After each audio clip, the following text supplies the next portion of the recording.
north, you know where the first speed bump is? What? The first speed bump on Yeah. Hunters Crossing Drive? Yeah. That culvert, that's right there by that, speed bump. On the far side of it, it's clogged up. On the opposite side of it, it's right. Better. So like you're better. It ain't yet, but it's fixing to be. How big you? 30? 20 more? It's probably close to 30. Well, they might only the easy solution to it, if you want to call it, is sleep. Plastic in there. Insert. Now, if you got to dig that road up, you got to move on that. I'd rather dig it up and wash it out. Huh? I'd rather dig it up and wash it out. Well, if it washes out, it'd be an accident. You know what I'm saying? No, seriously. If it's deteriorated that much, it's probably rusted all the way through. You get to that point, you got to stick to the city, leave it and get out. See, every time it rains, it's just a little bit.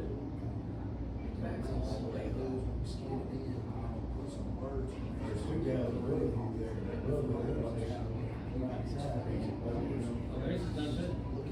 Yeah, they're doing, they've done like something different, run off into the city hall. Hey, the ones on, before my house, when we drive, it's 2 and 4, both of them are. It's only a matter of time. Well, that's the problem with Galvin. Back in the day, I could think it's cheap and come. Yeah. Now, it's What you pay for? and 4 years, I get 4 years. So you can go, after that, they start running them off. If you can get in there, they make a company, can go in there and spray line, it's a company. And then next option is spray line. Yeah, next to very good, and then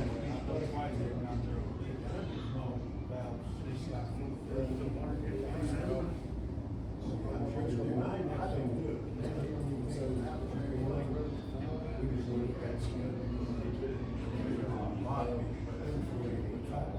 You get up, you get smaller, you get up. Then they just think, oh, that's crazy.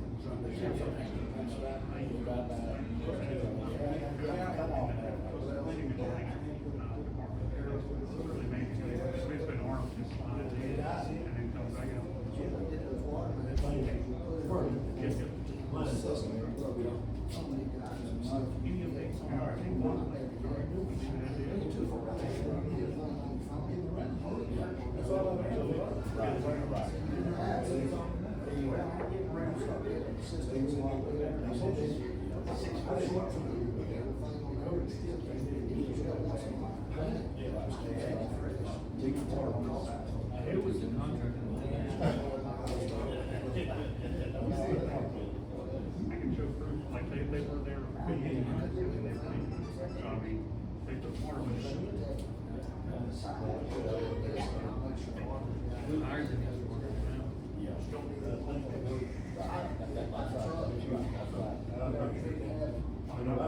You make us have a license or not?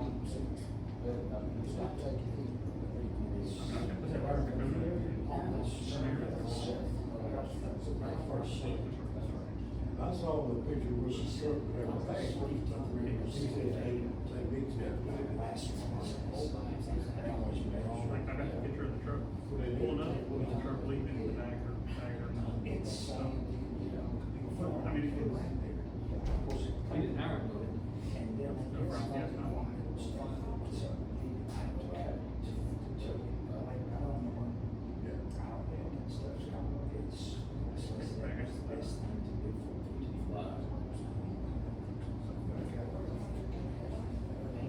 I think that's until time.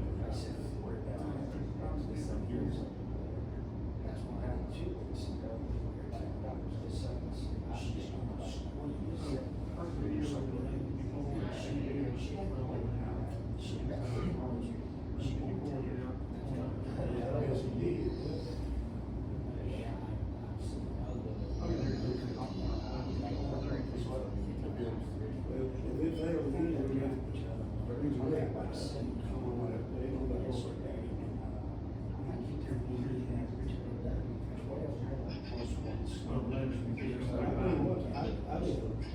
one year. I said it 2 years ago.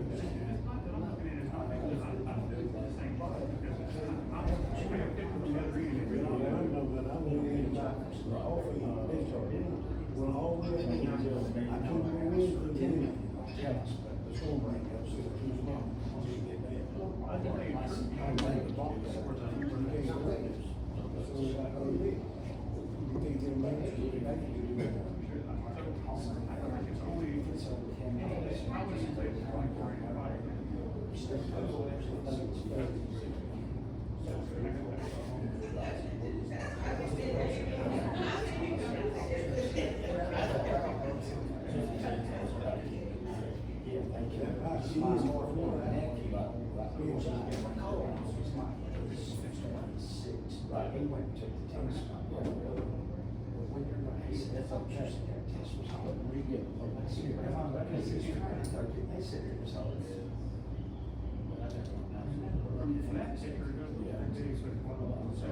Every day, I'm on my hands and knees, and I'm all the way up in the front of that back. Yeah, but it's, Box is, so this is about, that back end right here, that is concrete.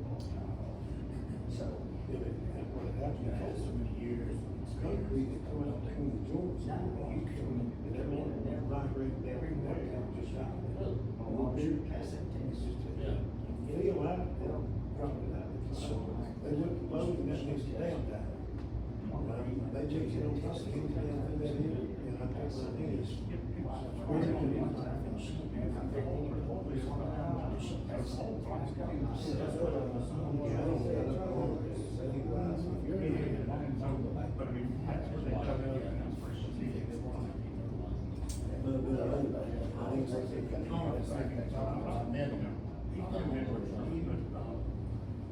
Because when I looked at it, I don't think I got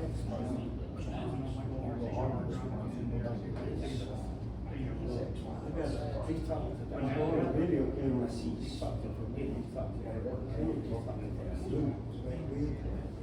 Wheels. And I'm thinking, it's turned over.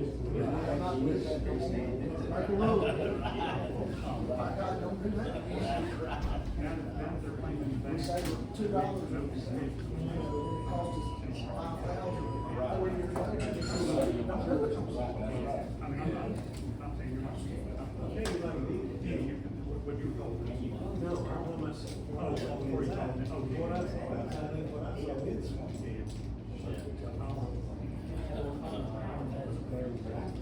Jeff But what they told her is also what people were running. They told her like through the back wall or something. Just saying. When you get up in there, you know, it's concrete block. It's okay, that's what it is. Damn it, it's concrete block. And, as soon as they pull it, I can't say that. The doors in the water. Filled it out, no, I don't. Hey, you know, it's all full of shit. They did it right. It was right. Why is it taking so long to get out of that chair? You don't understand. That's all I'm saying. Is this a printer or you can make sure something right with the I like the bigger side and see it. Plus years, I just, one of the hardest things in my own eyes. I like to print, I print as big as a pen, it's something trust. Mayor, I'll introduce Lucky Lance. Yes. Hi, Mayor. Logan Glass, good to meet you. I know that having you do that. So, Mr. Mayor, I'm working with the school to, get a grant for Margaret Elementary. You know, the playground, there's no shading around the main playground. And, working with the school, to try to get them a shade structure to put over the playground. Make this playground more accessible for children with special needs, make it more usable, for children with special needs, make it an all-inclusive playground. And, I work with Vulcan, the cereal company nowadays, on the grant. And I would love to see if the city council, or city Margaret might be interested in, partnering with help with this project out here. Okay, absolutely. Yeah, yeah. Well, you know, I'm from thinking, what we're planning right now is if we can get, I'm thinking the project's gonna cost about 20,000 about the median number to get this done. If we can get 5,000 from the city council, I'm gonna go to Stan Lake and see if we can get 5 from the county commission. And as ultimate as 10, I'm thinking that would have a project done this year.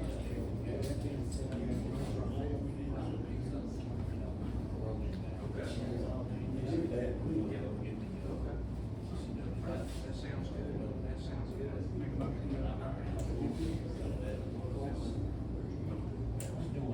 That sounds good. Mr. Mayor, I appreciate it. Thank you.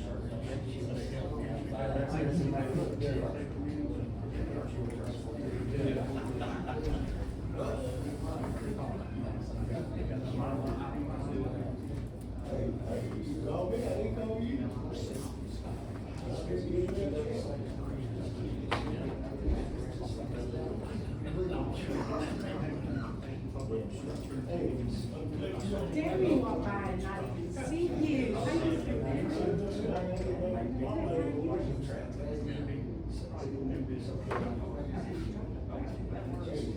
Thank you, Mayor. I appreciate it. No, it ain't.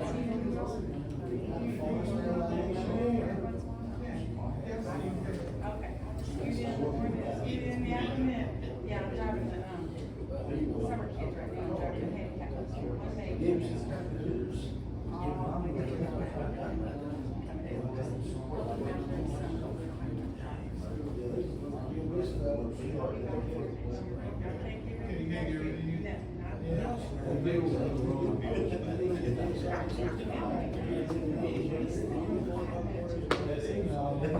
Oh, my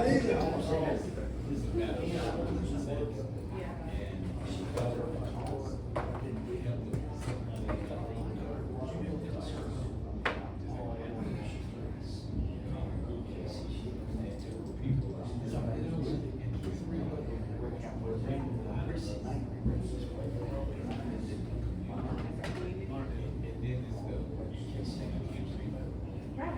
I think we're even. At least that's the best thing.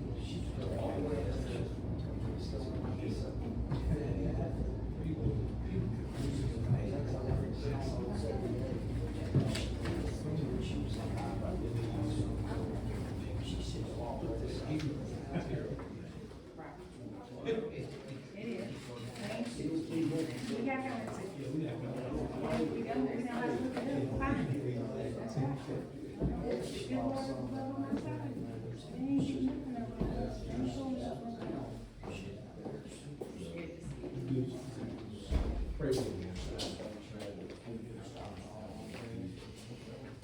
I'm trying. I've been good for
Hello, hello.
an adjustment. I know the feeling. And then I said, He's sleeping over there. the two guys together. Hopefully this thing will make it through the year.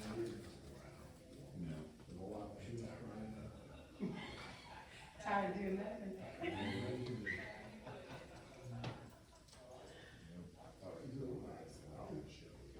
Oh, you come around. There's a lot. There's a lot. No, she had enough. You got any copies of those regulations for government? You don't? I got a copy. You need a copy of the reason? Well, I mean, we're discussing, we need at the time. I had to test that water. I was wanting to see where you were at. That's all right. When the sun comes, you know, come back at this.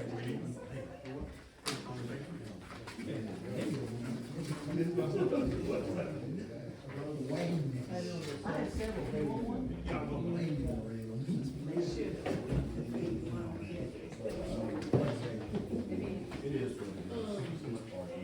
I'll take one, if you got it. So, I believe that's 6.636. So it shouldn't be long. But if you use it, This one is the first time. that's really not, very short. That's, I like it. It's right. You can have to respond. Oh, yeah,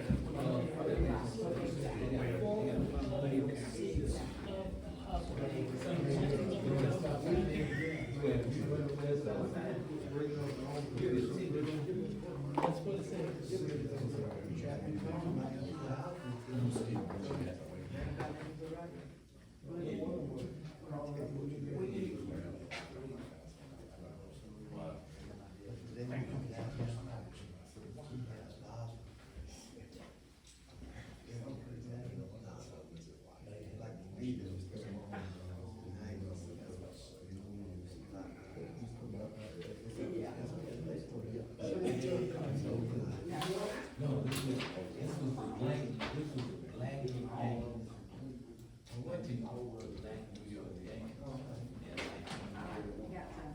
You can start at 6. Start at 6 o'clock sharp. You got time. Yeah, 'cause one minute.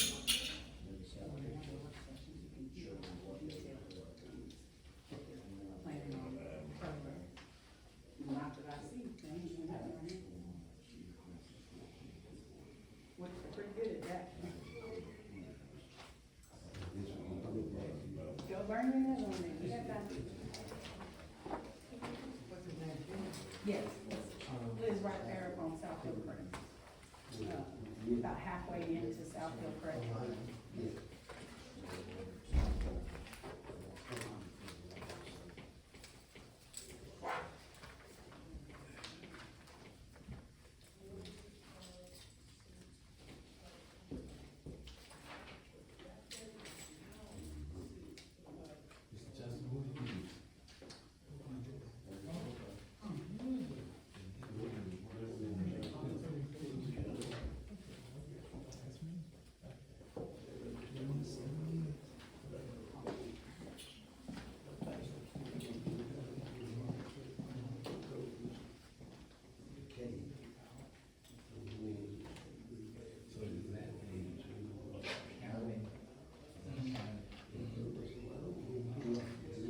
These are the first buildings I've ever seen that take points into consideration. I've never seen that.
Holding on.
Everybody has a good shot.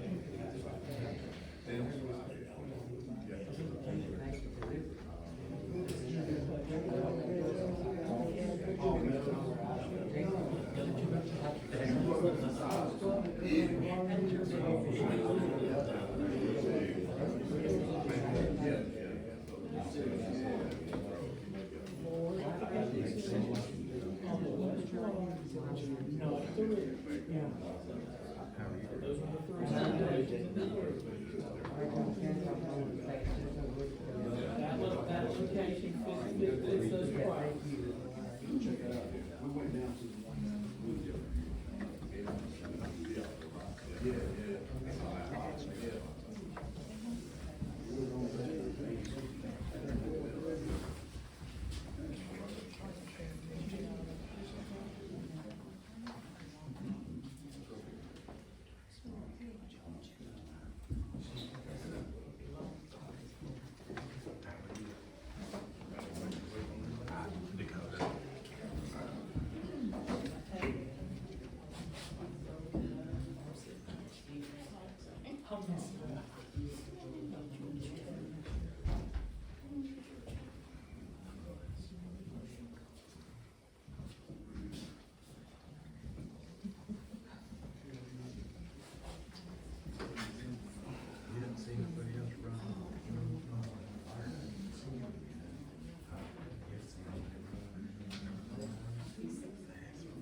call the meeting to order. Opening prayer, Mr. Barker, you wanna lead us out? Father, we come before you tonight again to thank you and praise you for who you are. Thank you for loving us and providing for us.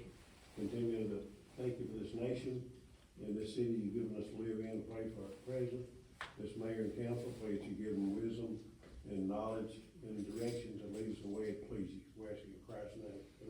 Amen.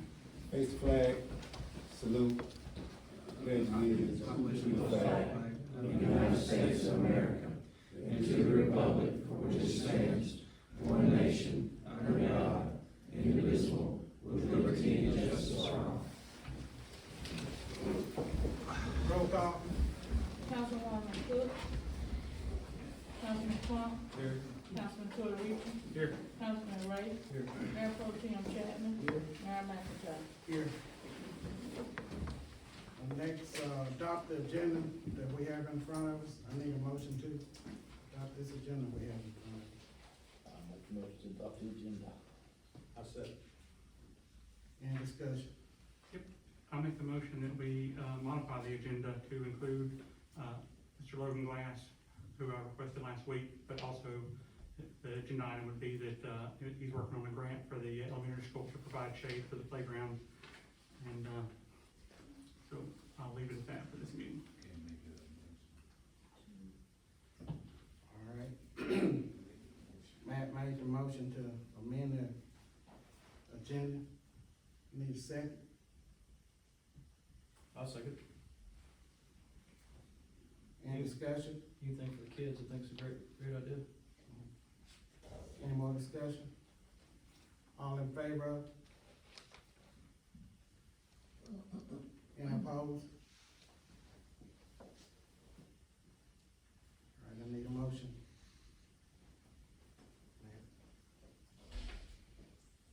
Oh, we'll put that on new business. We'll put that on new business. Okay, next on the agenda is, Chief Fields, update on Sterling, please. Yes, sir. I had a meeting with the citizens in Sturgis Place. I proposed, or I got a demo camera put up.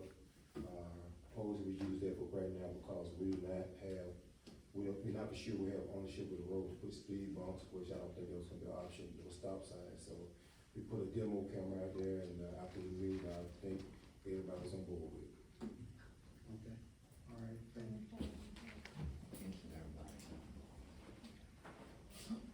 Next on the agenda Wait, is. what do we add out there? What kind of camera? Just a camera so we can monitor the traffic, the speeders, anytime we get like a complaint of speeders, we can go ahead and pull back, read the tag and go talk to the people. So it's like a flock camera or? Well, it's not a flock camera. Flock camera take all your information. This was just strictly for, we can just monitor the traffic when we are not out there. So it's live streamed or? No. I mean, it's not live stream, but it's only for us to just monitor the traffic, that's it. How is that paid for? It's solar powered. Who purchased it? So It is a demo, nobody purchased it. Right Oh, now. okay. Somebody said that I had to get authorization from the council, but the council has spent a quarter on the camera. What was that? Somebody, Councilman Torrey recently, said that, I had to get full, authorization from the council to put it out there, but the council has not put a cord into the camera, it's a demo. And if the citizens like it, we're gonna try to get the HOA to purchase the camera. Keep the city from having to purchase, How long's the demo? as long as I want to. And so there's no radar detection in the cameras? Not yet, And it reports 24/7, yes, 365 degrees? yes. And I checked with, and it's not a Fourth Amendment violation. We'll see. We already talked to the lawyers, and I did talk to someone in the Attorney General's again.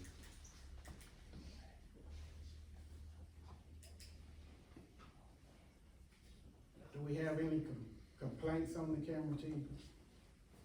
In praise about the camera.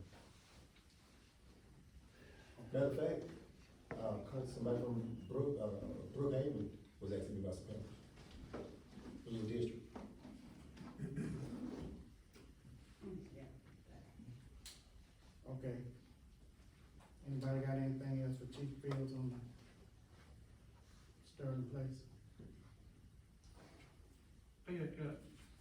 at the last meeting, I requested a list of the actual, like, tickets for Sterling Place, and, now, we have the 1 month for the police records, but, I can't tell what from here was Sterling Place and what wasn't. Well, first of all, you don't get a copy of the person ticket, because it's personal information. I didn't ask That's for what you the, just said. no, I asked for a list of the reports and the tickets from Sterling Place. Okay, that's it, you got stats. This doesn't, 32 for the whole city for a whole month? Well, yes. You said you wrote 31 in Sterling Okay, Place. and there was a misprint on it, that's my fault, the same way you said, I physically put track of me, so it was a misprint, we both messed up. No, like, I asked for a report of the ticket from Sterling Place, and, actually, I asked for multiple things. Well, So- that was my day-to-day operation boss right there. Yeah, but he's the one I asked. Okay. I requested a report from the police department documenting the radar enforcement in Sterling Place and the rest of the city, number of patrols conducted, number of citations issued by week and if possible by street. Also, asked for the standard police department report for the months we haven't gotten, so we just got the current month. We don't have the months we haven't gotten previously. And, asked for a statement from the municipal court summarizing the cases so far this year. Okay, so you got the stats, and that's all I get. Okay, all right, we gonna move on. Next on the agenda is, Brad Cornett, lawsuit updates. Mayor, council, short guy's adjusting the mic a little bit.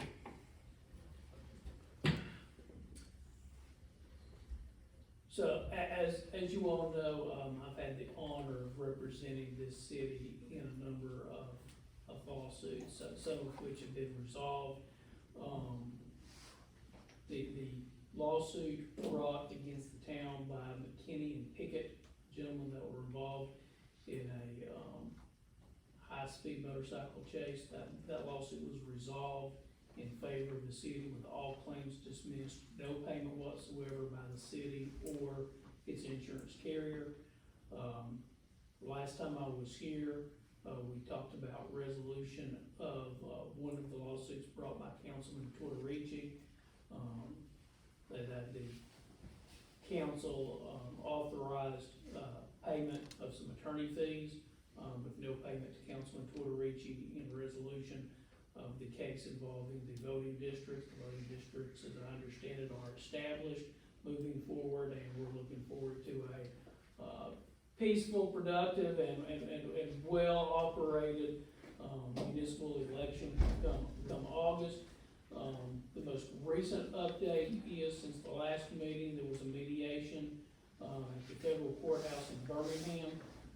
One of the U.S. magistrate judges at the federal courthouse served as mediator. The city's insurance carrier sent a representative to attend. Councilman Tortorici was there with his out-of-state counsel and his local Birmingham counsel. The mayor attended, Chief Fields attended, I attended. It was attended by everybody involved in the lawsuit and then some. And we spent a long day hashing out back and forth about what should and shouldn't be done, what can and cannot be done with regards to resolution of the lawsuit over the video recording equipment. A resolution was reached, compromises were made all the way around.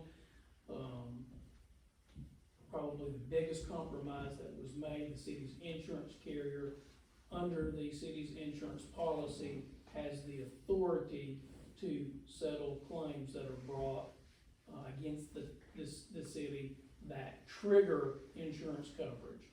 And the city's insurance carrier determined that lawsuit did trigger coverage, and there was available coverage under the policy. The insurance carrier's representative there exercised that authority in the negotiation process and agreed to pay I'll use the term de minimis, almost a non-payment to Councilman Tortorici. I don't know if Mr. Councilman Tortorici wants. Yes, I got my $1 saying I was And right. Councilman Tortorici was agreed, the insurance carrier agreed to pay Councilman Tortorici $1, and some attorney's fees, less than they asked for. Certainly more than the city wanted to pay, and more than the insurance carrier wanted to pay. It was a compromise amount. But no dollars will come from the city as part of that resolution. That settlement's still in the works, pen being put to paper. Federal judge has not entered an order yet, so the lawsuit is still pending, but we anticipate it being wrapped up in short order. That's it in a nutshell. How much did the lawyer ask for? How much did his lawyer ask for? His lawyer? How much did they ask for? Yeah. How much did they get? They asked, well, I want to ask Councilman Torrici, do you mind me giving that information out, since it's not wrapped up yet? I don't mind giving that. It should be public information. Well, the negotiations are not necessarily public information. The settlement I'll leave it up to your deliberation. I'll let him decide.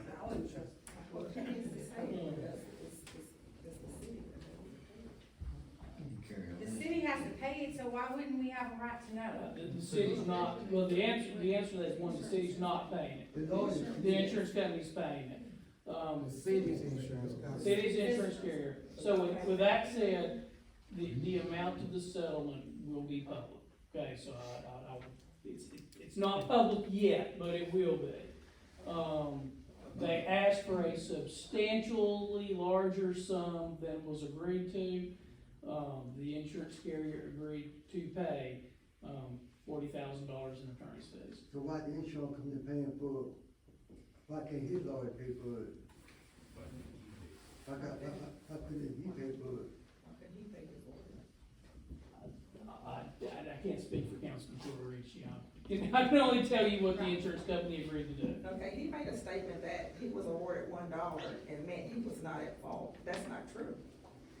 Just because he was awarded $1 doesn't mean that he was right in filing a lawsuit. No, it doesn't.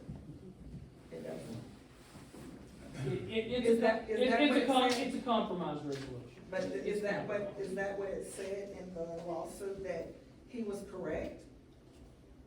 What he's up there saying, he's saying Well, he in was the right. lawsuit, he alleged he was correct, and the defendants alleged he was wrong. And a compromise was reached. He's saying So if you're he got saying- $1, he won. You all can take that however you want, it's a compromise. A much larger dollar was demanded, a compromise was reached. What a compromise means to anybody is, I guess, open to individual interpretation. Well, Mr. Cornett, now, when we was negotiating it, the wording of it, they said that it was no agreement who was right or wrong, but he just said. That's right, there was no agreement as to So liability. that need to be cut, he wasn't, found to be right. The compromise said that the wording for it wasn't that, cause, he won't. That is correct, there's a compromise where everybody involved is agreed to walk away from claims against each other, And filing lawsuits back against him. and If I did what he was doing, I'd have been suing the city as well. So we agreed to not to file lawsuits on each other. That's the way it was written up, that's the way it was worded up by a federal judge, so. But he didn't just sit there and say that he got $1 because he won, that's not true. Thank you, Chief, we appreciate that. yeah, it's compromise. Nobody agrees to somebody being a winner, or anybody being a loser, or anybody agreeing to liability. It's compromise of, and quite frankly, I mean, I think you all know this, the insurance company's decision was an economic decision, financial decision, based on the fact that it was gonna be expensive moving forward. Councilman Tortorici had an attorney from Birmingham, had multiple attorneys from California and Washington DC. I was gonna say California and Washington DC, thank you, that was my memory as well. So, you know, we had a lot of,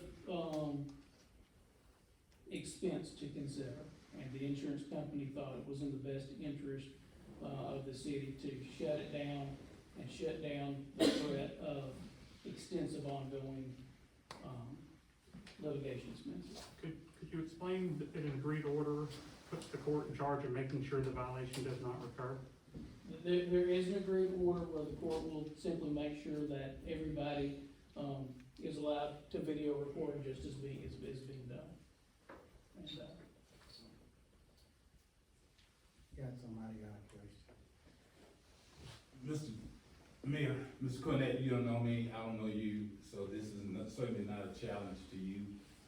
I want the city to remember, number one, the city attorney advised the council that the matter of videoing had been litigated.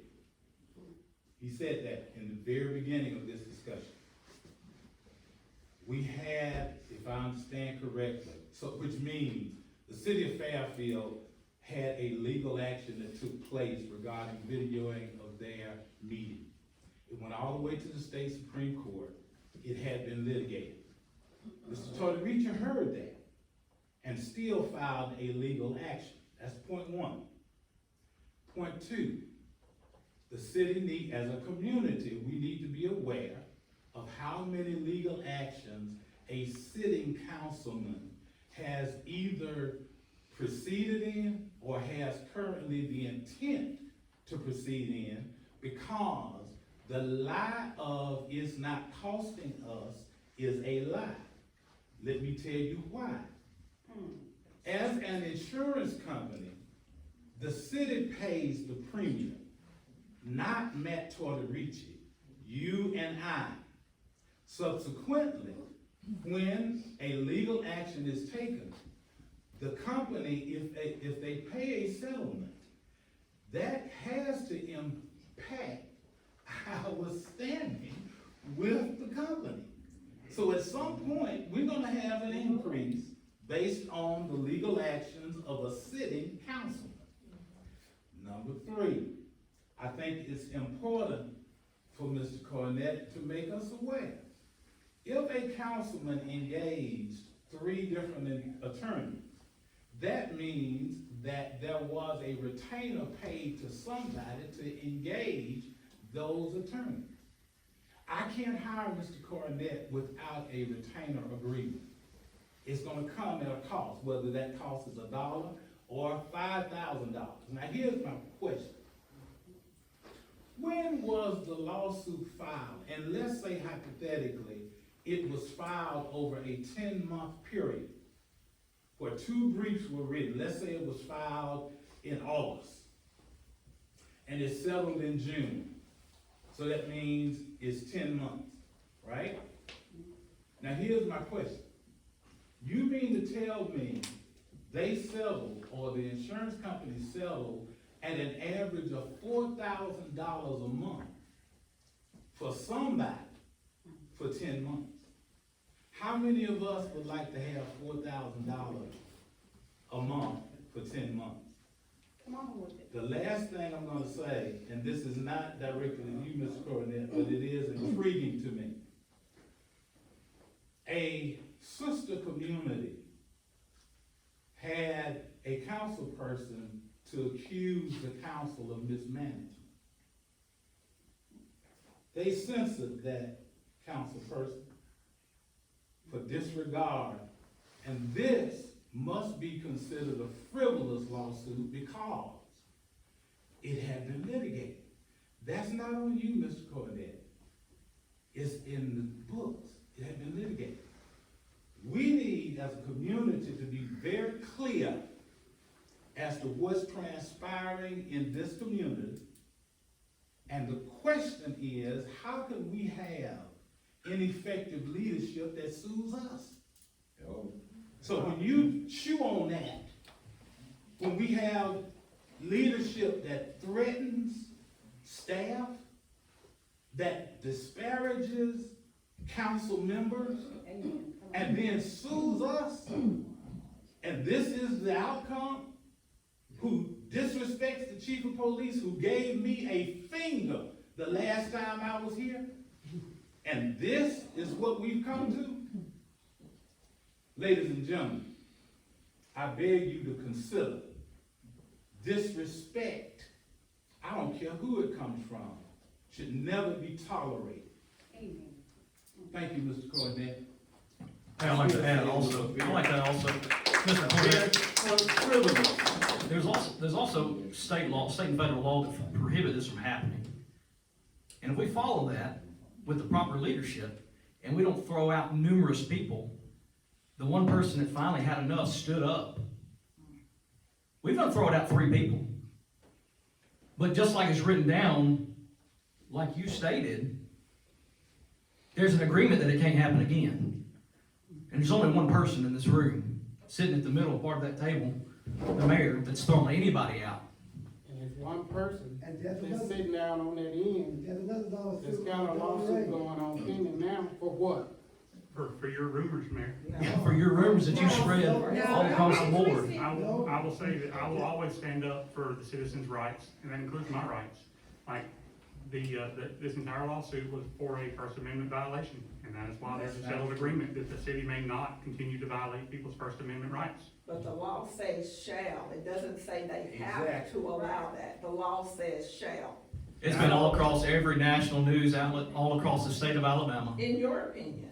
No, it has. In your- There's clips everywhere that it was done incorrectly. It shall. Even from Montgomery, it said the same thing. Okay. Shall doesn't mean it's. So what's cost us $40,000 is failure from leadership from the middle part of the That table. is not He true. hasn't That's been in what's that costing. position, No, but it's not he true. hasn't been in that position. But he's the one that threw him out. Mr. Mayor, Okay, what's the next lawsuit? Mr. Mayor had control of a meeting and a point of order. Tell the truth.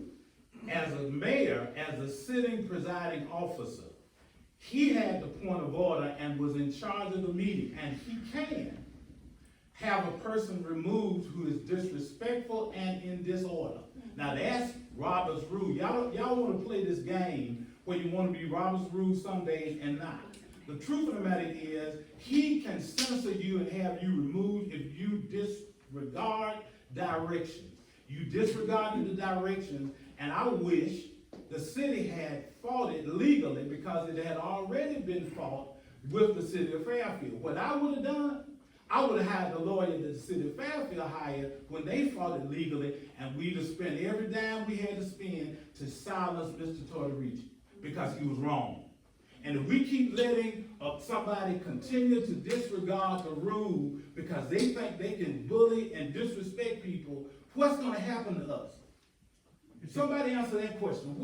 What's gonna happen to us when we have people who are not only who disregard the rule, but disrespect the rule? What's gonna happen?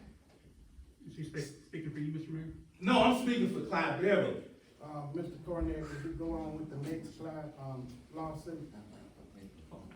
George Wiggins. The Wiggin case, yes, the Bunky George Wiggin case is still pending. Gentlemen at the rear of the room will be pleased to know that no one has offered any settlement of the Bunky Wiggin case. It's been going on for many months. The city and the city's former employee that I represent and Councilman Ray, who's the defendant in that case, are all vigorously defending that lawsuit. We have motions pending asking the court to determine that the claims are meritless and due to be dismissed. I hate to speak out of turn at a public meeting, but I am hopeful and encouraged that the federal court will see the case the way that we do, and the case will be dismissed. I wouldn't have got it active for, Pardon? I wouldn't have got it active for, on Donna Ray. He said how much is he asking for? In the lawsuit we were just discussing, the Wiggin case? Yeah. Councilman Ray may remember better than me from the deposition of Mr. Wiggin, but my recollection is he was asking for somewhere in the neighborhood of $250,000 plus attorney's fees.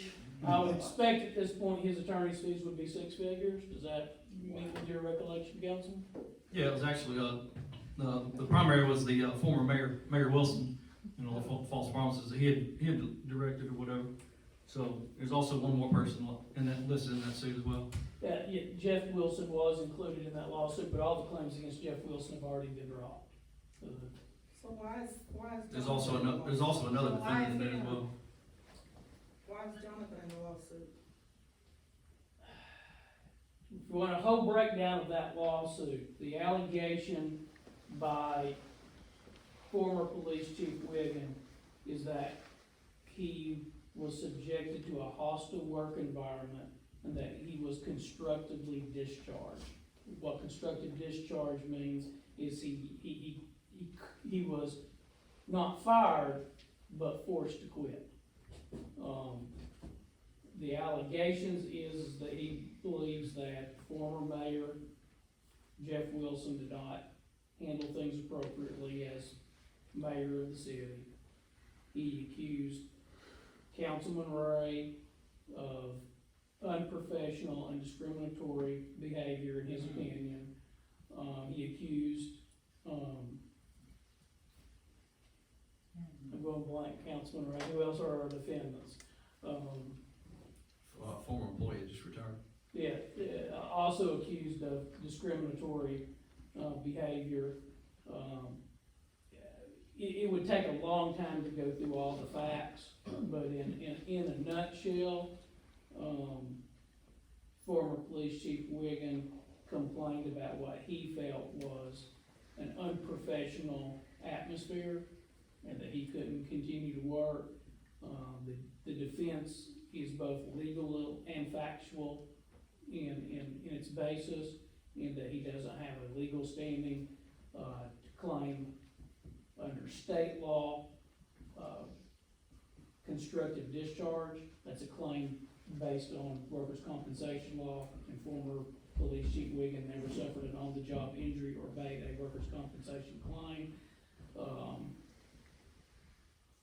I don't want to put a twist on it, because everybody can read his allegations and come to their own conclusions. In a nutshell, the defendants have raised the defense that a few off-color or unprofessional comments do not rise to the level of a hostile work environment. There are allegations of off-color or unprofessional comments being made. Those comments are denied. They were made by Councilman Ray. And the mayor, and the former mayor. What were the comments that Councilman Ray made? Do we have that information? I know what he was accused of saying. But we had a witness that was here that night that confirmed that they heard him say that. The former mayor, was up there, you got right there and see what, Johnson Ray said. I'll let Councilman Ray speak for himself. I don't want to get into a back and forth on what Mr. Wiggin accuses, because I wasn't there. So I don't know if any of the allegations are true. Was it recorded? Was it recorded? The incidents? Yes. The answer is no. The answer is if former police chief Wiggin has any audio or video recordings of any of the unprofessional or off-color comments that he accuses Councilman Ray of, or any other city employee, he has not produced them. I have neither seen nor heard any video or audio evidence produced by former police chief Wiggin. So it's a he said, she said. It's a he said, she said. There was a racial comment made to another councilman, right? Is that what he's been accused of, making a racial slur to another councilman? That is one of the allegations made by former police chief Wiggin. That is one of the allegations. There are allegations against the individual defendants of a racial nature, and also of a, I guess I'll call it a sexual orientation. There are allegations of unprofessional comments, racially based and sexual orientation based. And I can't say any of it's true or untrue, so I will leave that to Councilman Ray to speak for himself, because I wasn't present. Does the city of Margaret have to pay for that also? So far, the city of Margaret hasn't paid anything in that case. Well, it's coming out of insurance, The insurance company is paying for the defense. looks like we paying for a lot. And that's part of the reason, gentleman in the back pointed out, was talking about premiums. He's correct. I mean, litigation costs money. Litigation costs, court costs, court reporter fees, attorney fees, litigation is expensive. And, he is correct that when the insurance carrier has to pay a lot of money, to defend lawsuits, I'm not an employee of the insurance company, I'm not involved in underwriting with the insurance company, but I'm an insured myself. I have a house and a car and cars and so forth, and I know what happens when I make claims. My premiums go up. Absolutely. And so I assume the gentleman in the rear of the room was correct when he said all of these lawsuits, whether we win them, whether we lose them, whether we compromise and reach a settlement, I do suspect that they will impact the city's premiums. How long has this been going on? Councilman Ray, remember when that was filed? It was last year. It was in 2024. Sometime in 2024. So I it's forget like the no one exact getting date. paid but the lawyers, And the city paying for it, but we are. yeah. No, the insurance company is paying for the defense counsel. Former police chief Wiggin, I assume, is paying his own lawyer, but if they succeed, they'll ask for an attorney's fee from the federal judge. We hope to win, and that will not happen. But that's certainly one of the things that they're asking for in that lawsuit, in all of these lawsuits that we've talked about. In every single one of these lawsuits, there is a threat if we lose the case, that the other side will be asking the federal judge to award attorney's fees. And so that goes into the equation of what it costs to defend, what the potential cost could be if you're not successful, and reaching a compromise.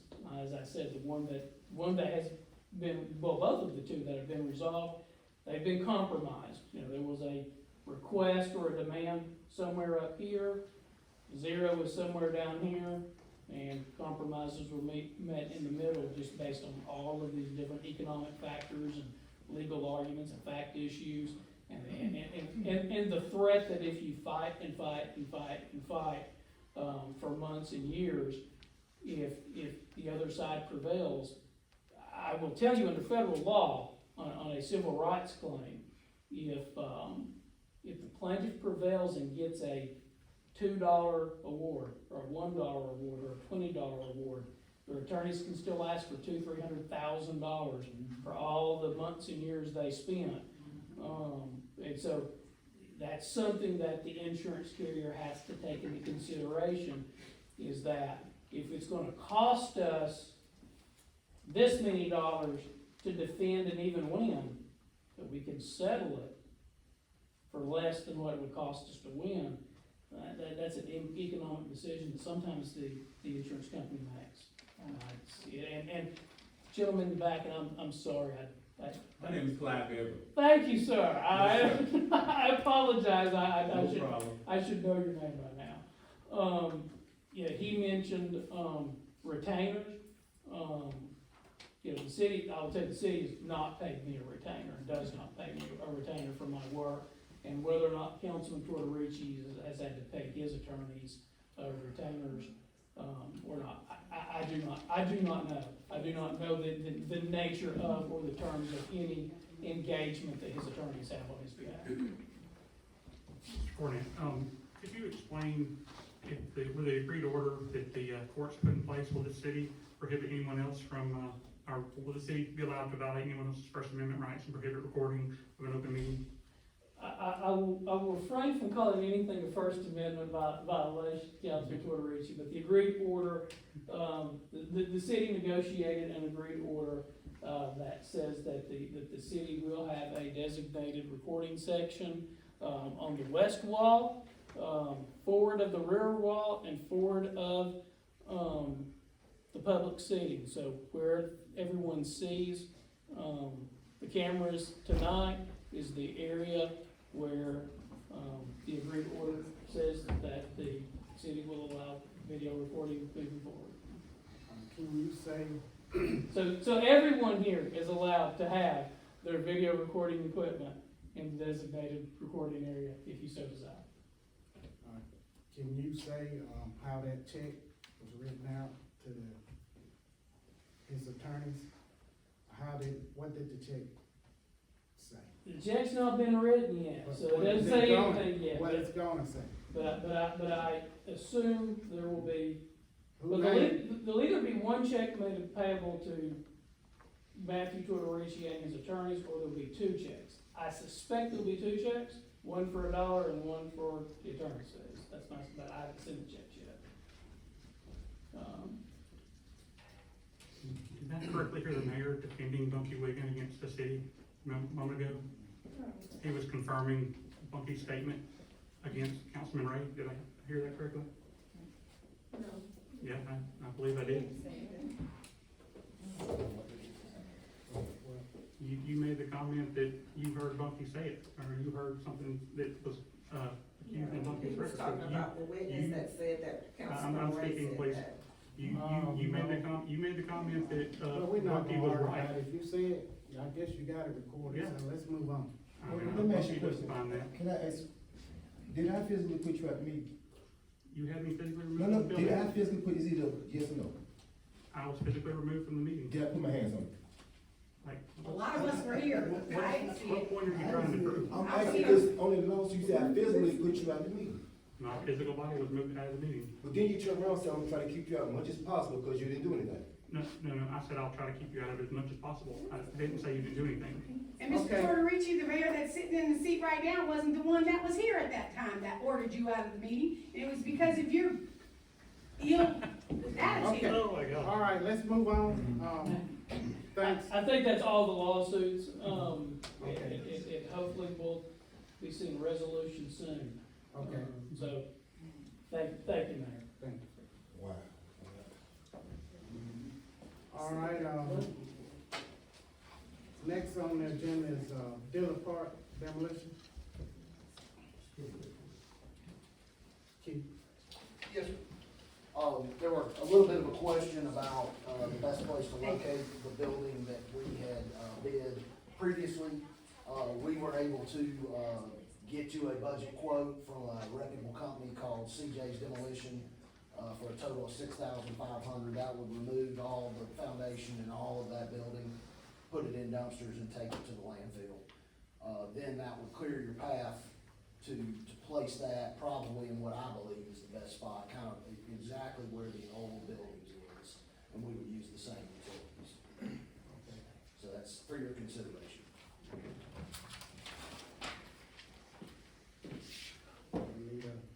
I make a motion to go ahead and, move forward with the quote from CJ Demolition and spend up to $6,500 to go ahead with the demolition, so it won't hold up the, building of a new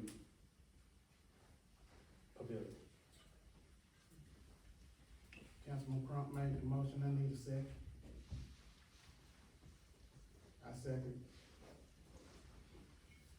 Any discussion? Yep, Keith, you mentioned earlier, we had a discussion about the, changes to the bid law that didn't allow you to stack bids. And you mentioned there was a 10% shift. Could you explain that to the public? Because I want to make sure, it is a different vendor, but it's the same project. I just want to make sure that we're legally safe. Certainly. Based on my understanding, the city can, hire vendors up to $15,000. I do, understand that you can't, purposefully break bids apart in order to get around the bid law, which I really don't think is applicable to this. This is something that we decided to do later. We could build that pavilion right next to it. Those things, but you can also, modify your bid up to 10%, is the way I understand it. That gives the city a little bit of flexibility if you find conditions different than you thought, or for any reason in a project, you have that flexibility that you can, allow that change. So would it be safer legally to modify the original bid and have the the building contractor manage the removal? But you certainly could, take it on that. They will typically, and by our contract, they have a overhead profit that they would put on top of that fee. I could try to negotiate that with them, to help with that fee a little bit as well. I mean, if we plan a little bit ahead of time, we could put this in the original project plan, but I just wanna make sure legally that we're doing this properly, so that we can go back on this. I can recommend it to you. I think that you have the ability to accept that bid if you would like. There are two different avenues you can do that. Certainly, Mr. Erskine, I'll pass everything by him, and he can make recommendations to us as well. But, certainly, I've been doing it a long time, and I believe you're on firm footing if you wanna consider it. Okay, thank you. You're welcome. Any more discussion? All in favor of? You gotta suspend the rules the first time the money part's been brought up. You can't just vote on it outright. Can you talk about the, We talked about this last meeting. last meeting? Didn't have any numbers. Didn't have any financial numbers to look over.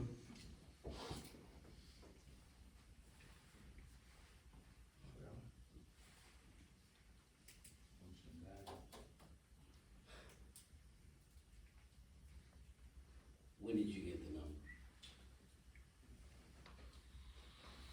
Last Friday, I believe, is when. Who asked you to get the numbers? I was asked at the meeting to try to find what that number would be.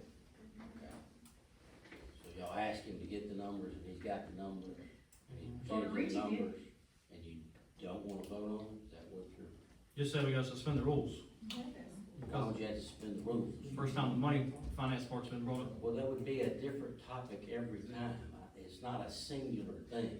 The topic of the project is what you've been discussing. And the fact that you're now breaking it up into different parts, demolition, construction, that's not the basis to require the rules to be suspended. You're not being blindsided by a topic that you didn't know about. If you all asked him to get the numbers, then you knew this was coming. Well, it wasn't even included in the packet that we did 72 hours before the meeting. So the numbers that we were just given was just given to us in the work If you session. had a question, this was the man you asked to do it. Have you called him to ask him about it? You can't wait till tonight and say, I don't know anything about it. That's your obligation. Correct. Have you called him? Have you talked to him? I've texted him this past week about roads and everything, so yes. And he didn't tell you the numbers? We didn't discuss the number, no. Didn't have it. He had the numbers. He just said he did. That's not what you asked me. You asked me, did he discuss the numbers? That's my point. If you want to know the numbers, you would go to the source and you would ask him. You can't just show up the day of the meeting and say, I don't know about it. I also thought we'd give options to the current contractors inside the city limits that contain business license and everything else, instead of just going and getting one person. I mean, isn't that why all these people come up here and get business license and everything else? All right, That I any more don't know. discussion? I don't think you have to suspend the rules. I would disagree. I think you have a motion and a second. Y'all are in discussion. I abstained for legal obligations, or legal. You have 3 yeas. Are there any nays?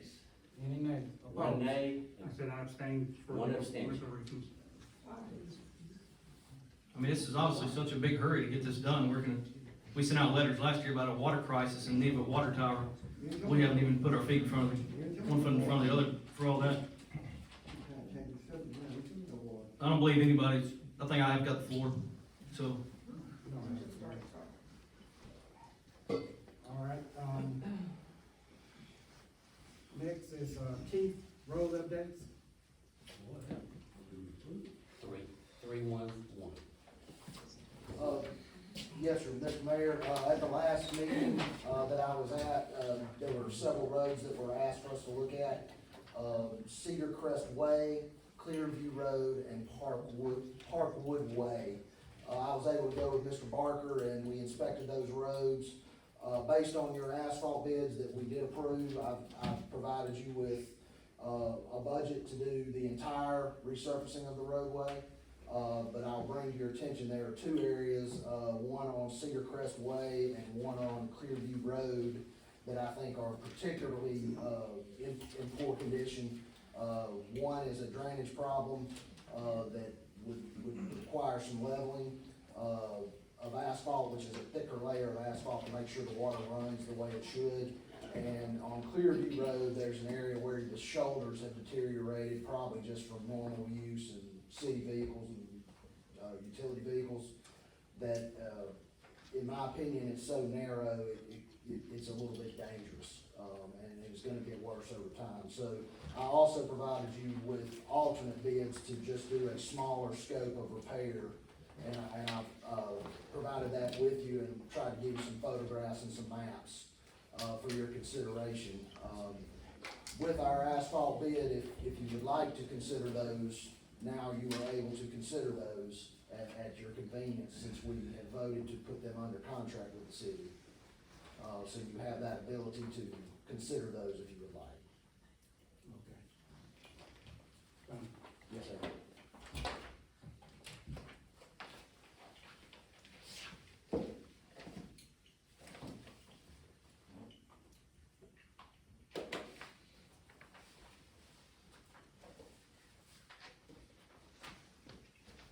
So it's in your district, Jonathan Ray, what you think about the bids on this road? Two of them's a big safety measure. One road, two cars can't even pass each other safely at all. I mean, they run off sides of the roads, and there's no sides to the road at all.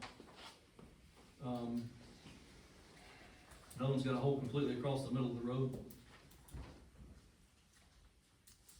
And the third one, the middle of the road's gone, so, I mean,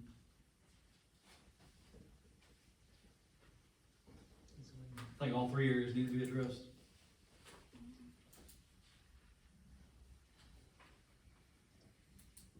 Are you making a motion? Yeah, I'll make a motion to go with the options that Keith's presented to us. Out of, it's like it told us, 170, 441, 54. Make a motion to spend that out of the general fund. Jonathan Ray made the motion, need a second. Based on what Erskine just said, I'll second it. Any discussion? I mean, this road was impassable and it got kicked to the bottom of the list. We might get it done. I don't have one of those to get the number. Any more discussion? All in favor of? All opposed? Can you say that vote again, just be sure? All the way across. Unanimous? Okay. So 154, 245, 74? So 170. that includes the contingency. So we'll which, exceed that. which one? The 170? 170, 4415. Not to exceed. And this is with, That's the asphalt paving. based on.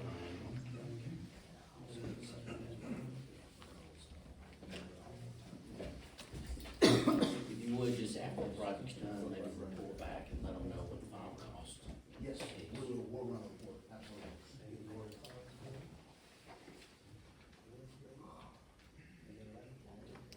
So just so y'all know, what I asked him to do is after the project will be done, he'd come back and make a report to let you know what the actual is being completed.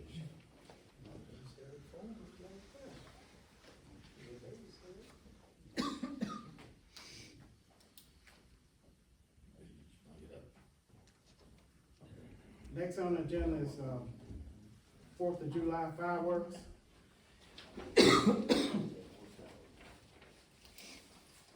Do we have any folks to look at? To look at? Mhm. No.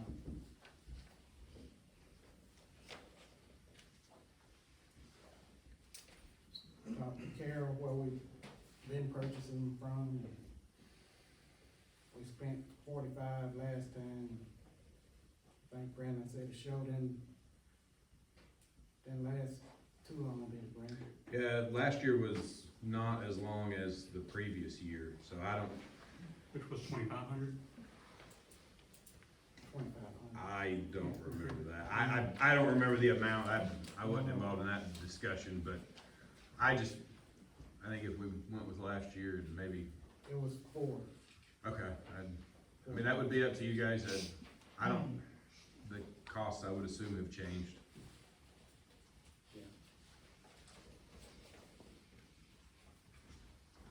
So what to do? I need a What do you motion. want to spend? What do you want to spend, Mayor? 65. How much? 65. Split it. 65. 65? Spin up to.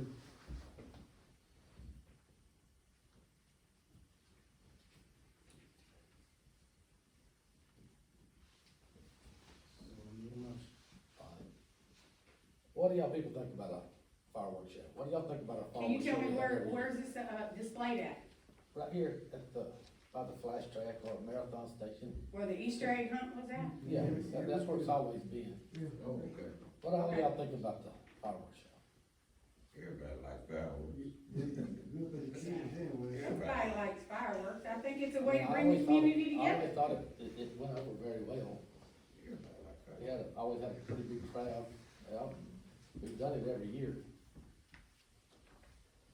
So, I'll make the motion to spend up to 6,500 on fireworks for the City of Margaret fireworks show for 4th of July. I need a second. I'll say. Any discussion? Just while you're talking about it, I assume you're gonna do it on the 4th, you know about what time you're gonna do it, so everybody will know. It's typically right after. Dark, Right right, after dawn. Right at dusk, right at dusk. 8:30, something like Just that. so everybody knows. 8:30. That's about what time it I'll starts. twist around like my hands, I'll top each other, watch this show. All right, got a motion and a second. Any discussion? Yeah, as I mentioned before, like, we should set this up and make it recurring. There's no reason for this to even be a discussion. I mean, we know we're gonna do it, we know that people enjoy it, like, I would say that we set it up to be recurring, but, I'll let y'all think about it. All right, any more discussion? We're discussing it right now, we're not. All right, all in favor of? Opposed?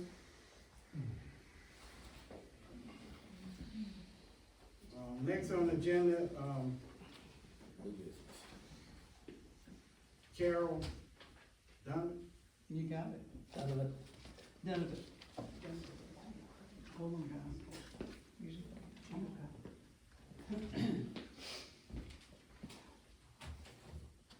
I'm not used to doing this, guys, okay? Hadn't done it in a while. Good evening, Mr. Mayor, City Council members, staff, and the public. Thank you for the opportunity to speak to all of you tonight. I have come to talk about covenants in the various neighborhoods in the city of Margaret. My name is Patricia Carol Donovan. I'll tell you a little bit about myself. I purchased a home in 2018 at 529 Hunters Crossing Road in Margaret. I immediately fell in love with it when I saw it. To have 3 acres in a country setting and to have convenience to the necessities of living was paramount. In addition, a covenant was in place with minimum square footage restrictions on types of homes built and exclusions of farm animals, specifically cattle, hogs, goats, and chickens. Recently, it has come to my attention that one owner was not made aware of a covenant that existed on the property. Consequently, they assumed that the City of Margaret's building codes and restrictions were applicable, even though they were less than that of the covenant. It appears that this specific situation has been resolved. However, going forward, I would like to propose the following. Would the city consider adding a statement from the owner at the bottom of the building application permit that he or she has read, that they understand the covenants? if at the time of applying for the building permit, the owner is not aware, but the city has knowledge of a covenant, would the city consider providing a copy of the covenant to the owner to affirm prior to accepting the building application permit and/or accepting the proposed building specifications? That's gonna be a question for Let me answer. the attorney. I mean, if either of y'all want to. So covenants are a, restriction placed upon property by a developer. And they are a community rule. The city adopts rules that we have the power to enforce when we adopt an ordinance, say a setback requirement. We also have a governmental function of requiring you to get building permits. Then we also have a requirement that requires you to get certain inspections done, which is for the safety of people in general. The city cannot get involved in the enforcement of specific covenants, because your covenants could be different than another subdivision's covenants. Those are the HOA responsibility. In your covenants, it probably has a provision that allows individual owners to file a lawsuit against someone that's violating a covenant, or that allows your HOA to actually enforce those covenants. So how, as an owner, would I know about somebody if I just didn't run across, that's what I did with this particular person and property, run across and saw all this stuff going on, an RV and this, that, and the other thing, and wanted to find out what was happening. So if I don't see it, y'all know about the covenants, you allow them to build a minimum square footage that is less than ours. Well, that would be typically, I mean, and I don't know your covenants, but so, covenants are recorded. Correct. And any document that's recorded, even if the person says, I've never seen them or I haven't read them, doesn't mean he's not bound by them. Oh, I know that. The law says you are bound by everything that's recorded at the courthouse that pertains to your property. Like Alabama power easements, gas company easements, water company easements.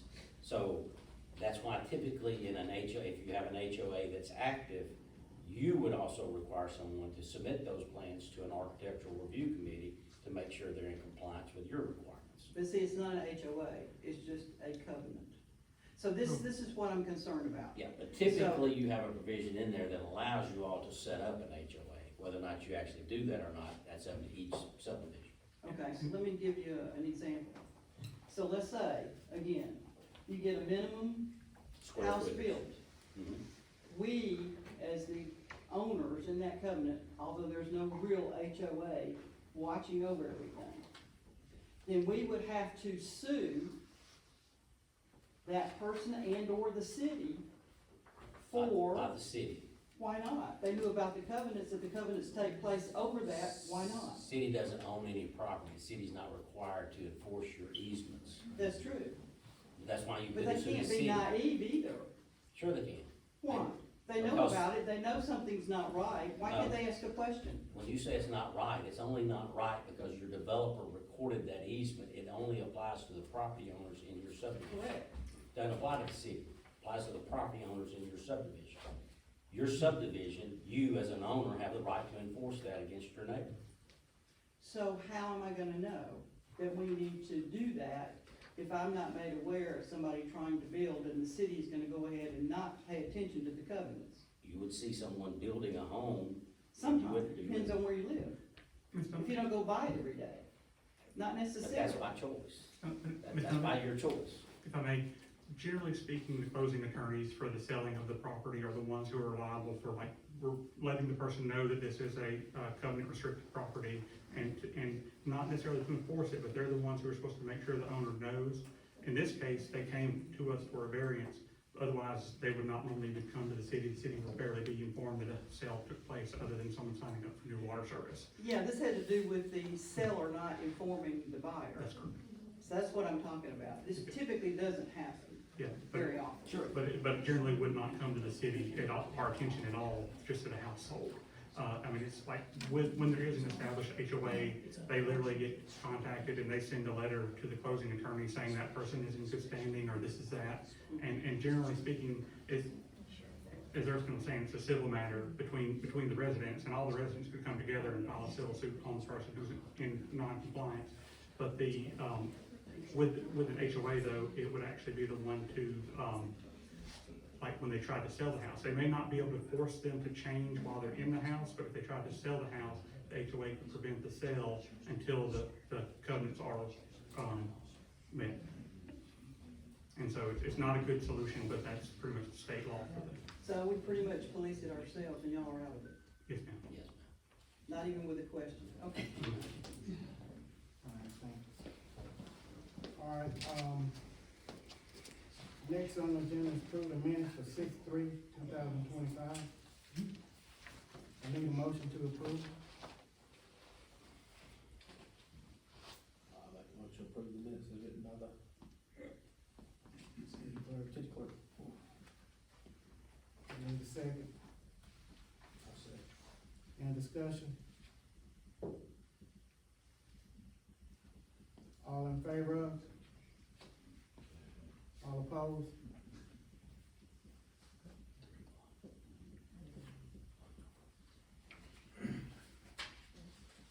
Okay, next on the agenda is, Harvard McCorder Road Acceptance. Mr. Barker, you wanna, Johnny, enlighten us on them? Or you normally go out there and approve?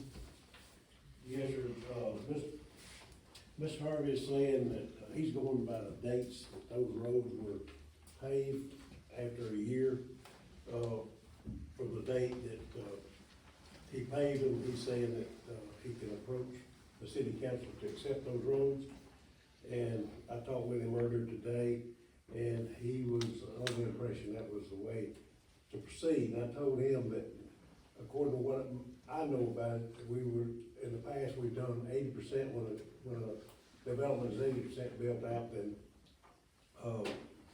the roads would be, back then, we would have the seal coat put on there. And a year from that day, then the city would entertain the thought of it, accept it. And that's not the way he understands. So he can't come tonight, or couldn't come tonight, but he wanted to wait till the next council meeting to address it. Okay, and you looked at Brookhaven, All the new paving is brand new road, but they still There's still a lot of stuff to be done down that road. Well, in 125 houses, at least it's gonna have to go on Brookhaven Lane you're talking. Now, Brookhaven the Lane. first section of Brookhaven Lane, until you get to the phase 13, has never been accepted by the city. What kind of shape is it? It's showing wear. It's got some potholes in it and alligator places on it, so it's gonna have, by the time this particular phase is built out, I'd say that we probably gonna have to redo that too. And I talked to him about that today too, and he didn't indicate that was the case, so we'll see. Okay.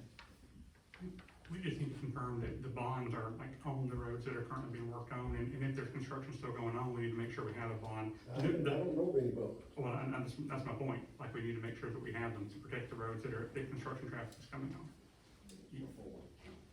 Well, but with new development, you can require, bonds on the roads that are still used, correct? It's been approved. So remember, that was prior to the times you've adopted your new rules. Mhm. So now you have a two-step process where you can require those things. He's been approved. Oh, no, agreed. I recognize the letter, and I know what you're talking about, but my point is, until the construction is done, the bonds need to stay. Because when we changed the subdivision regulations, we required through seal coat to protect the roads and make them last longer and be more sturdy. I mean, once you have that seal coat, the roads are gonna last longer than obviously without it. But we did still say there were gonna be some bonds, they just didn't have to be for as much because the seal coat was already done up front. Under your new rules. That's right, and so we need to make sure that the bonds are in place and that they're, His subdivision was approved prior to you adopting those rules. even that section? So you have a little bit different situation with this one. Now, any subdivision moving forward will follow those rules explicitly because you've adopted them, and then you'll have a lot more checks and balances. But now it is still up for your interpretation. Okay, but these roads in question right here are really not They're not in up to good par. shape. No, the road that we're talking about, other than that's the old section of Brookhaven Lane. The old section that was never, it goes down to Madison Lane. But it's Those were never accepted by the city as a city road. Now, the new portion is brand new road, there's no damage to it. So if I were to say today, would we accept that, I'll say, sure, there's no damage to them, but there's still 100 and something houses gonna be built on that, and I can't say that tonight, that there won't be damage to them. But Brookhaven Lane, It's showing where, and it's got some potholes in it, that he's patched probably in the last month. But the alligator is with when I say alligator, there's cracks in the asphalt. Water migrates down in there, if you get a freeze, then it pushes it up, and then it'll come apart. and you gotta use this road to get to where the new. That's right. Okay. If this was done before the new subdivision regs went in, or approved before then, are the roads actually through the new subdivision regs, through the seal coat, or are they not? And have we done any core drilling? It is, the plans you approved definitely show the seal coat on there. I'd have to look and see exactly which roads were installed.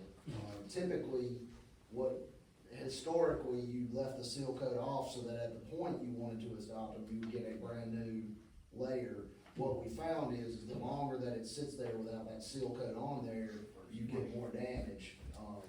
But you're kind of in this particular request, you're facing a situation where it was approved prior to your new rules being put in place, so it's wide open. We don't feel these roads are up to par.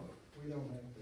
That is completely at your discretion. That is absolutely I mean, you can't just say, well, I'm gonna do this, and after a year, the roads are just yours. I mean, that makes no sense whatsoever.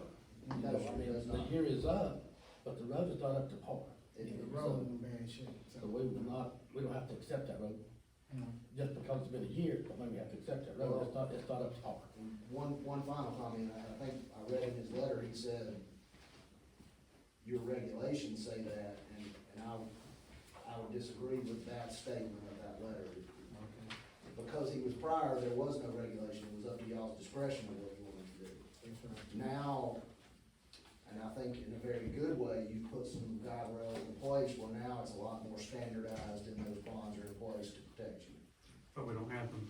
But this one is prior to that, so it's back kicked into your court where you have all the authority to do what you think is the correct thing to do. Mr. Parker made a statement I think we need to pay attention to. He said the prior practice was not to approve the streets until 80% or more have been built out. So even if it's under the old, he's telling you that he's not at 80% built out. Right, So, that's right. That's right. So even under your old ways of doing it. Now, the other thing I want to caution, and I keep repeating this, and he knows this, when someone makes an application to accept a road, it needs to say from what point to what point. Because Mr. Parker's up here trying to tell you about the old portion of Brookhaven Lane versus the new portion of Brookhaven Lane. None of that's gonna get in your minutes. And so it's gonna be real Right, difficult. so I don't even know what section we're talking And about. that's my point. So it needs to state from such and such cross street to such and such cross street. But it's gotta have from one point to a point, otherwise it's very difficult for y'all to keep up with this. Okay? Now, he's asking for this to come up at your next meeting in July. He says he did this July of last year. So he's gonna be here. I'm assuming I'll just put it on here to discuss. Yes, we did. Okay, thanks, man. I'll make a motion to table to the next council meeting. I think it's gonna be tabled because you can't even address it till after July 9th. That's when he did his work. Okay. Sort of at the July. Or y'all wanna bring it up at your next meeting or at your second meeting in July? Second meeting in July, because. Okay. Then that would be proper to do that motion. He wants it tabled to the second meeting in July. You said he was gonna, which date was he gonna be here, Mr. Parker? He said next meeting. But it'll be the July 15th after the 9th. Yes. Got a motion for tabling it to July 15th. Is there a second? Second. Okay. Any discussion? Just want to be clear that, like, we do have that interesting situation with the old part of Brookhaven Lane and the new part, and we need to figure out whether, I mean, can we accept just the new part, or do we have to accept it all? I mean, leave. No, you can choose to accept whatever portion you want, subject to whatever conditions, but you gotta kind of abide by your regulations. And I think Mr. Hager's just telling you, this one was, the plat was accepted before you had imposed your new rules, so you can't change the game anyway. No, agreed, but if But it's we don't ever, have to, that's the road that's subpar. If they're subpar, No, no, you no. never take. The new roads are brand new and they're through seal coat. The only thing that's subpar is that section that was pre-existing that you just not developed on. And I'll say this, it's not just you all. This idea used to be, because everybody thought a development would be completed in 18 months. We all now know that's not true, because things change and happen. So now most are requiring you to build the road out and put the seal coat, but the entity will not accept it until it gets to a certain build out, because brick trucks, concrete trucks, and all those trucks are who's tearing your roads up anyway. Right. So it just kind of makes sense. But if it's a well-built road with a good base, and you go ahead and build it out, it's probably gonna last anyway. If it's not, it's gonna show deterioration anyway. All right, I think Jonathan Ray made a motion to table this to the, Got a motion and a second. any more discussion?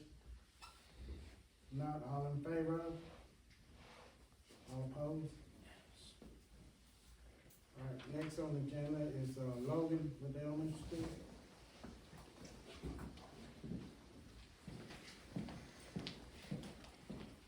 Mayor McIntyre, members of the council, thank y'all for having me speak tonight. My name is Logan Glass. I'm a student grant writer at Jacksonville State University. I'm a student in the Master of Public Administration program. And I have a project that I'm working on for Margaret Elementary School. As y'all know, if y'all been to the elementary school playground, their main playground, they have no shading over the playground whatsoever. There's no foliage from the trees. There's no artificial shading or anything.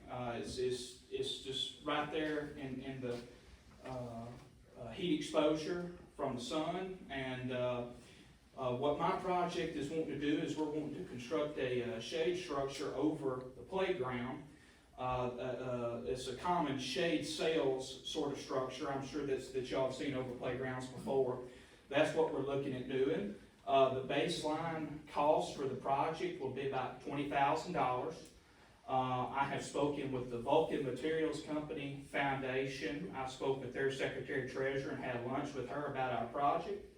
And they're interested in funding it, but they want to know that there are other co-funders that are going to help from the community that are going to invest in this project too.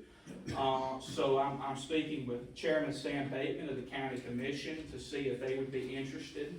And Chairman Bateman has told me that we have his full support.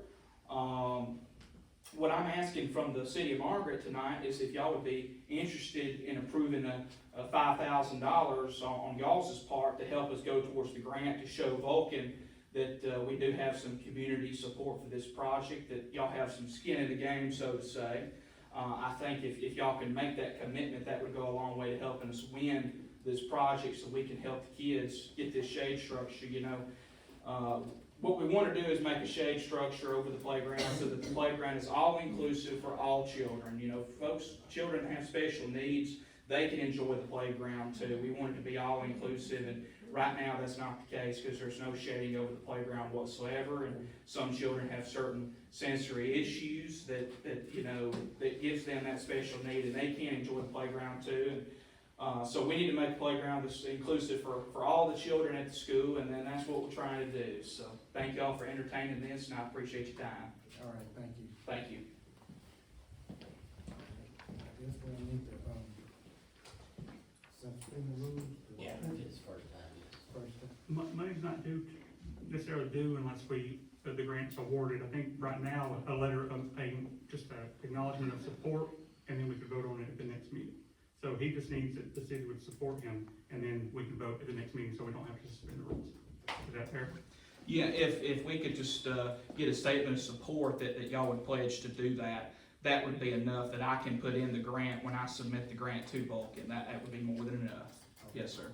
I like Thank you, to Mr. Mayor. kind of bridge the gap there, do a little more than 5.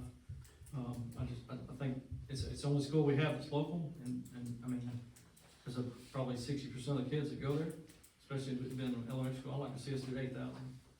So I'd make the motion to, just for the city to back that by $8,000. Okay. Do you need a monetary amount? Well, we're not talking about money right now, we're just talking about we will support Yeah. the, We have to put that amount in the letter. A monetary amount would help, yes, if y'all could commit to saying you'll do a certain monetary amount if we win the grant, yes, sir.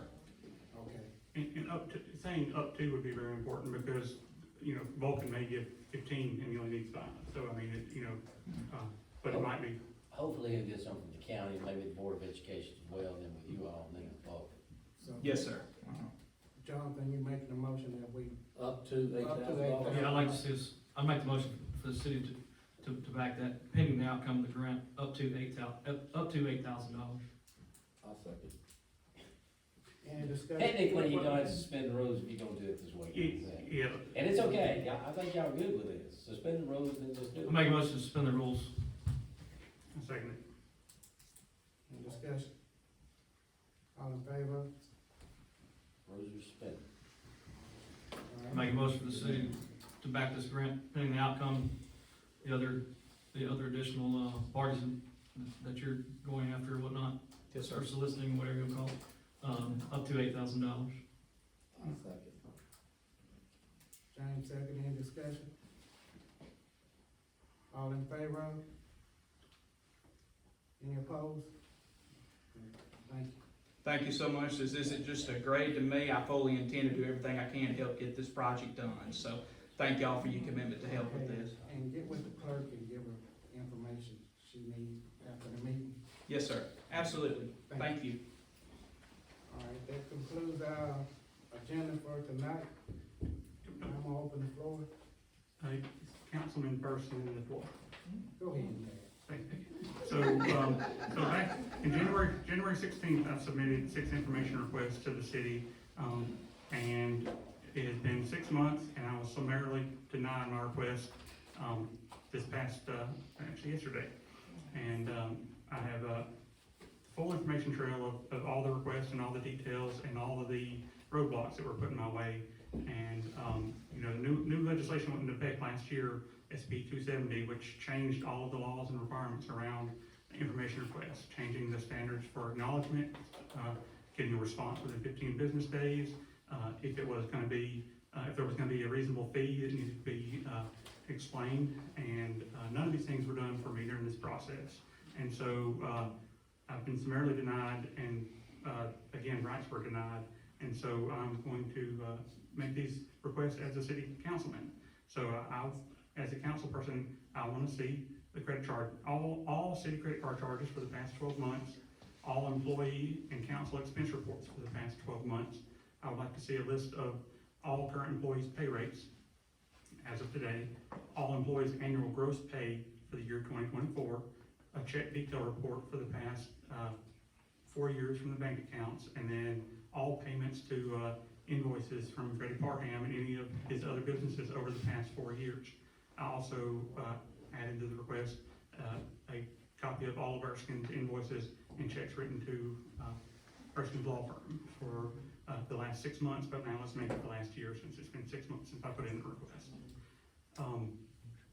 In addition, I emailed you request after the last meeting to get information about the road repairs, to try to figure out where the road repair money from the last couple months that we've done, where it came from, because the last council meeting, you couldn't tell us which fund it came from, and the motion did not list the fund, and so I wanted to make sure that money did not come out of the road fund. Also, I believe most of the clarity around Dillard Park has been addressed tonight. I asked for more details about the water tower project because things were brought up about us possibly losing our bond money or getting in trouble with auditors, and that was news to me, and so I wanted to find out more about what's happening with that. And then I asked for the details, as I mentioned earlier, about the Sterling Place traffic enforcement. We were told that 31 tickets were written, and so I just asked for to see those numbers. And number of patrols conducted, number of citations issued by week and by street, and I asked to see the standard police report, which we got 1 month of, but we're still missing other months. And I also requested a statement from the municipal court summarizing the cases for the year, for this current year. So as a council person, I'm requesting all that information. It's all been sent to the city in writing. I just reiterated it. All right, I'm gonna open the floor up, man, you got anything else? Ms. Donovan? Mr. Donovan, you got anything you'd like to say? One quick question, how often is the city's website posted with information that is useful to the community? For instance, are the meetings from the last meeting, or the minutes from the last meeting posted regularly? Yes. Mm-hmm. Okay. Is it possible that we could get a posting of the new building permits issued since the last posting? Yes, we can get it to you. Okay. All right. Thank you. Well, currently, the last minutes on the website are from, March the 18th. So we're 3 months behind. Okay, next, David, you got anything? Same old, you're talking to me. I'm talking to you. Well, I appreciate it, Mayor, but they still speed. I mean, I don't know what else to say, I'm tired of talking. Okay, we're working on it. I hope so. We are. Did you determine, Mr. Mayor, if, did you receive the information you needed from Edelman to, are you gonna accept the road, are you not gonna accept the road? Or We they're just not waiting going on to give it? the letter from Edelman. And the inspector been out there, the good roads, Edelman sent us the letter, we will accept. They won't send it to us. He brought us a letter like 6 months to a year ago, and we told him that we thought he was gonna keep them. We got it on video, so we received the letter previously. To accept the road? Yes. Yes. Edelman? From Edelman.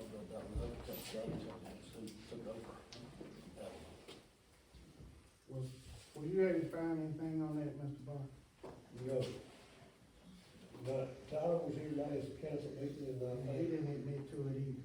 Pardon? And he didn't admit to it either. Well, he didn't wanna give up control of the roads, I don't know. Mm-hmm. He was saying that Mr. Edelman, when he did the plat, when we accepted those plats, there was a note down there that if the roads in certain place wasn't excluded by private people, in other words, he had to give a portion of that to a private person, then those roads in the street was ours. But they wouldn't give up the maintenance on them. Say so, because she was wanting to put, we were talking about stop signs and we was talking about speed bumps, and they don't want that at all. Well, if they gave us the roads, what say so they got it? That's right. So he's saying one thing and then turn around and saying another. That's right. So our impression is that they don't want to give up the road. Ours too. That's our impression too. Y'all have a pull, they doing the dirt work up here in the new section by the little church on the hill. How about holding their feet to the fire and getting something from them, or not letting them do that up there? Okay, all right, thanks, David. I mean, scratch my back and I'll scratch yours.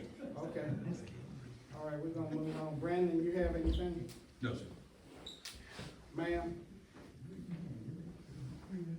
You have any? No, ma'am. You have anything? You? No. Tim?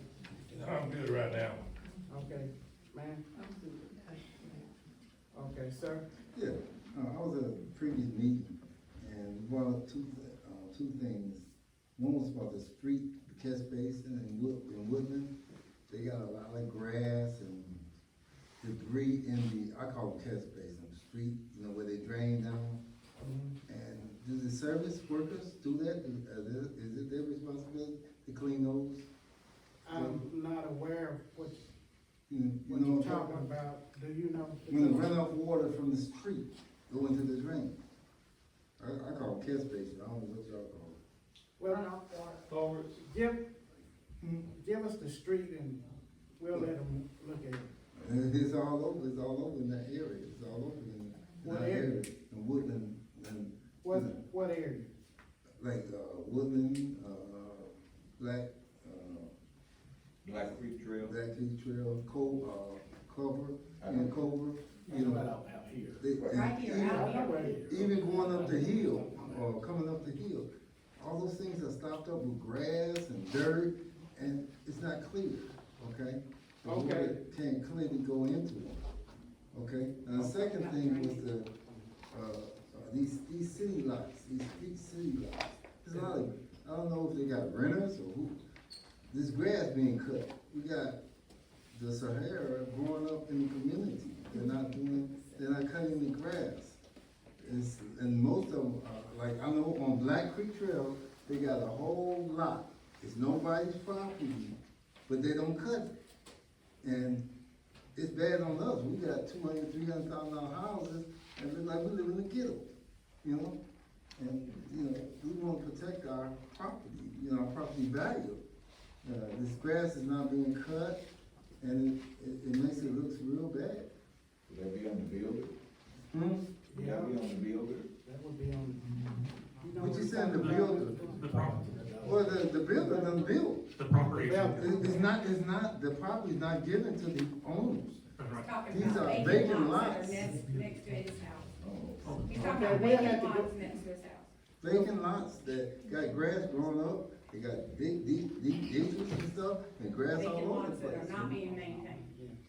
And it makes our community look like the ghetto. Okay, we'll address it, we'll find out who owned it and I'll get Mr. Parker to look at it and send him a letter. Okay.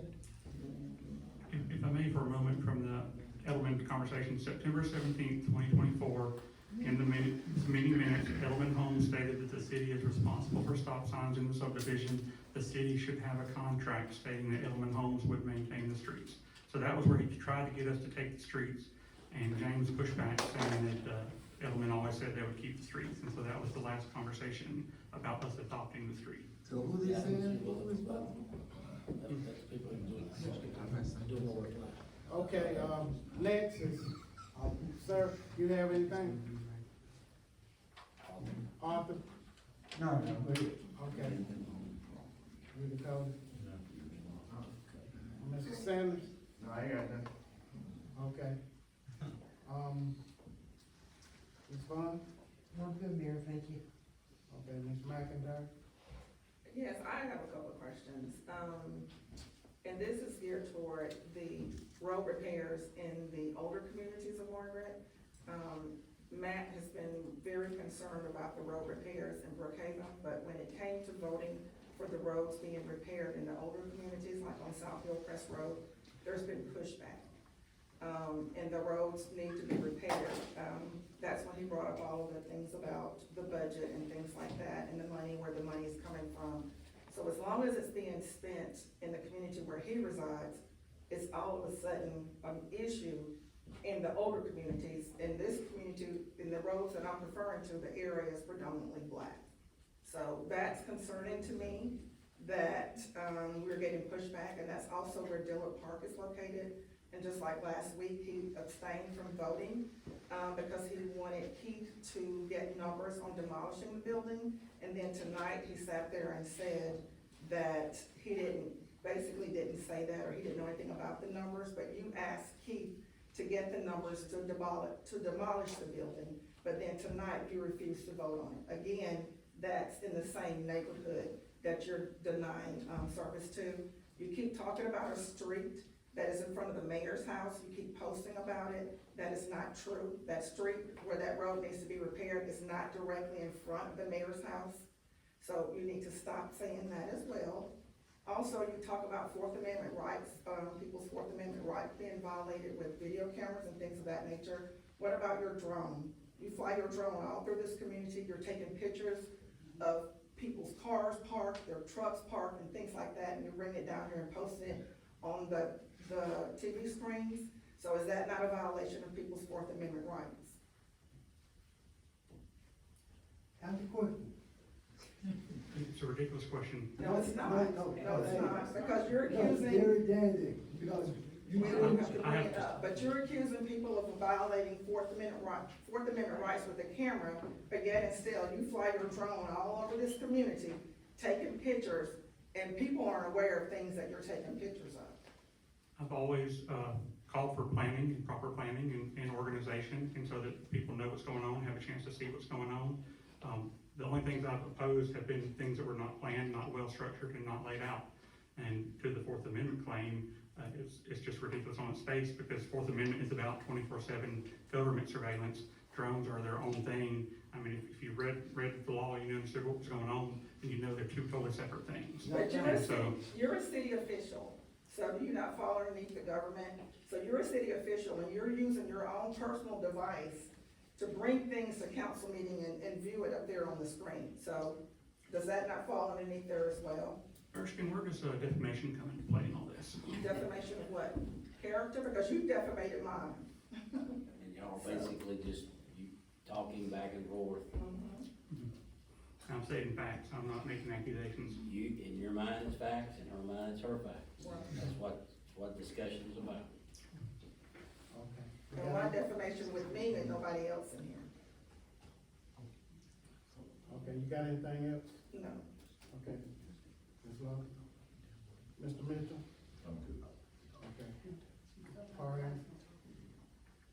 Sir? Ma'am? Sir? Ma'am? Okay, oh, I'm sorry, Mr. Beverly. No problem. Mr. Beverly, I may I ask a couple of questions? you got it? Coming into Brookhaven, on Brookhaven Road, where Ross Coleman has a spec house on the left when you enter, Yes. I stopped to inquire as to who owned those lots. And I was told by Ross Coleman's representative that the city owned those lots. My question is, who owns those lots? Ross Coleman. Ross Coleman owns those lots. Well, see if they'll give them to us. I'd love to have them. Well, I find it curious Yeah. that, Yeah, that they would even say that. yeah, they would say that, because that's confusing. My second question has to do with a rumor that it is being proposed that the city rid itself of its police department and come under the auspices of the county at some point. Now, my observation is, an intelligent person would never suggest that. Because, again, a neighboring community like Fairfield is under now Jefferson County, because their police department is disbanded. That's a nightmare. The city of Margaret, I'm sure, is responsible enough to effectively address policing in this community. I am concerned, as a resident in Brookhaven, that the city does not have fire and police protection on that side of the railroad track, which is a grave concern. Which it didn't make any sense to me to spend money on Brookhaven Drive when we ain't got no fire and police protection, cause you gonna tear that road up. The build out, what I just heard in Brookhaven, is still not 80% complete in one division. Trucks start running on Brookhaven at 4:30 in the morning. Cement truck. I don't care, it makes no sense to me, but I'm limited, so please forgive me. My last observation is, I am deeply concerned at what I observe as the almost rabid disregard for respect of citizenry and council in this chamber. We have council persons who have decided they're going to ransack folk who work in this city, threaten we fight legal issues. We got some legal issues. Mr. Cornett was very professional in how he disclosed and did not disclose, you understand? And that's okay, that's okay. But we got some deep issues. And I don't know how to ask you, I wish I could ask Erskine, who I have deep respect for. How do we get to a place of order? That's my concern for you, Mr. Mayor, because quite honestly, man, we different, and I praise God for that. But my last observation is, if the city does not own those lots on Brookhaven, we need to get some clarity regarding Ross Coleman and certain representations that they are currently making. Thank you. Okay. I need a motion to adjourn. I'll make it. Second, all in favor?